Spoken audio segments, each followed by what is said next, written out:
This is a dangerous mission, and it's likely one of us will be killed. The landing party will consist of myself, Mr. Spock, Dr. McCoy, and Ensign Rickey. Ah, crap.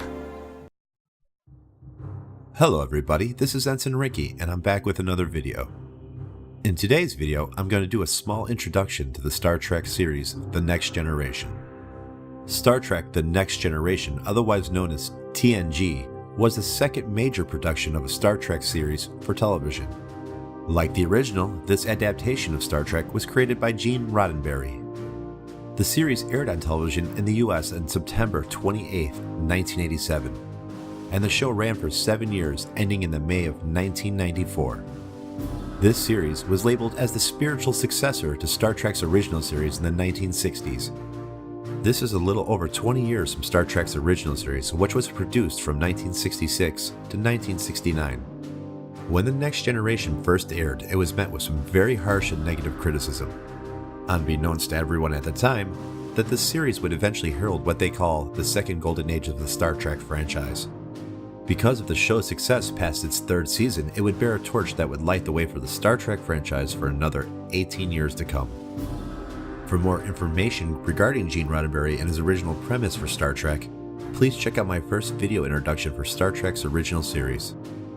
The Next Generation itself pays homage to Star Trek's original series and expands on many of the concepts and ideas presented in the original Star Trek run. Chronologically, in Star Trek's Prime Universe timeline, The Next Generation takes place 110 years after the adventures of Captain Kirk and crew aboard the original Enterprise. In the Star Trek franchise timeline, The Next Generation places fourth, directly after Star Trek's original series, otherwise known as TOS, and before my absolute personal favorite Star Trek series, Deep Space Nine, also known as DS9. The story. The year is 2364, and we are aboard the 5th Federation starship to bear the name Enterprise, the Enterprise D. The Enterprise itself is now a Galaxy-class starship, and much like its predecessor, the Constitution class, which we see on screen 110 years prior, is still the flagship of Starfleet. Some of the major differences we see in the 24th century as opposed to the 23rd century are that the Federation and the Klingon Empire are no longer at war, and now they are more or less allies. The Federation is still at a Cold War status with Romulus, so business as usual there, and then we have a couple new empires emerging to take power. The Ferengi are now a looming threat on the horizon, and we have other races such as the Cardassians and the Breen starting to gain strength and power in the galaxy. Some of the other differences we see in the 24th century versus the era of James T. Kirk is the addition of families aboard starships. On a personal level, I could never agree with this decision made by the production team, but hey, it happened. They also added seats on the bridge for both the first officer and the ship's counselor. The overall technology of the Federation has come a long way in the last 110 years as we see improvements to starships, replication, and holographic technologies. Lots of earlier tech we see in the original series has been updated as well. The main cast. Our commanding officer and lead man in The Next Generation is Jean-Luc Picard, and he is played by Patrick Stewart. Patrick Stewart is an English veteran actor and is no doubt legendary. His career spans almost 60 years and he has acted in roles on television, the movies, on stage, and also in voice acting. He has been nominated and has won many awards throughout his enormous career as an actor. He is set to reprise his role as Jean-Luc Picard in 2019. Stewart has worked on projects such as The X-Men, The Elder Scrolls Oblivion, Jeffrey, The Lion in Winter, and Moby Dick. For our first officer, we have William T. Riker, who is played by Jonathan Frakes. Jonathan Frakes is an American actor, director, and writer. His career spans almost 40 years, and he has directed and acted in roles on television, in the movies, and also in voice acting. Frakes would go on to direct another 15 episodes of Star Trek and 2 Star Trek movies. Frakes has worked on projects such as Leverage, Burn Notice, The Librarians, Gargoyles, and The Orville. For our second officer, we have an android named Data, who is played by Brent Spiner. Data also sort of plays the role of the science officer throughout the series because android. Brent Spiner is an American actor, comedian, and singer. His career spans over 50 years and he has acted in roles on television, in the movies, on the stage, and also in voice acting. Spiner has worked on such projects as Night Court, Gargoyles, Threshold, Outcast, and Independence Day. The Chief of Engineering would eventually become Geordi LaForge, played by LEVAR Burton. Geordi is the acting helmsman of the Enterprise when we start the series. Geordi, who is also born blind, uses his visor to see throughout the electromagnetic spectrum to get around. LEVAR Burton is an American actor, director, author, and presenter. His career spans over 40 years, and he has directed and acted in roles on television, in the movies, and also voice acting. Burton would go on to direct a whopping 29 episodes of Star Trek. Burton has worked on such projects as Roots, Reading Rainbow, Charmed, The Big Bang Theory, and Gargoyles. Our chief security officer would eventually become Worf, son of Moog, played by Michael Dorn. Worf would start the series just as a bridge officer and eventually takes the security position after Denise Crosby leaves the show when Natasha Yard gets killed. Michael Dorn is an American actor, director, producer, and writer. His career spans over 40 years, and he has directed and acted in roles in television, the movies, and also in voice acting. He would go on to direct another 4 episodes of Star Trek. Dorn has worked on projects such as Chips, Ted 2, Dinosaurs, Arrow, Fallout New Vegas, and Gargoyles. The acting chief of security of the Enterprise is Natasha Yar, who's played by Denise Crosby. Yar is a human female who's haunted by a fractured and scarred past. Unfortunately, we don't get the chance to see her character develop fully because she gets killed a year later. Denise Crosby is an American actress and model. She has acted in roles in both television and in the movies. Crosby is the great-granddaughter of legendary actor and singer Bing Crosby. Crosby has worked on such projects as The Pink Panther, Pet Sematary, Jackie Brown, The Adventures of Lois and Clark, Ray Donovan, and The Walking Dead. The counselor and acting therapist of the Enterprise is Deanna Troi, and she is played by Marina Sirtis. Troi is a half-Beta-Z, half-human hybrid. Her Betazoid heritage allows her to pick up telepathic impressions from others. Marina Sirtis is a British-American actress. Her career spans over 40 years, and she has acted in roles in television, the movies, on stage, and also in voice acting. Sirtis has starred in roles in both British and American television.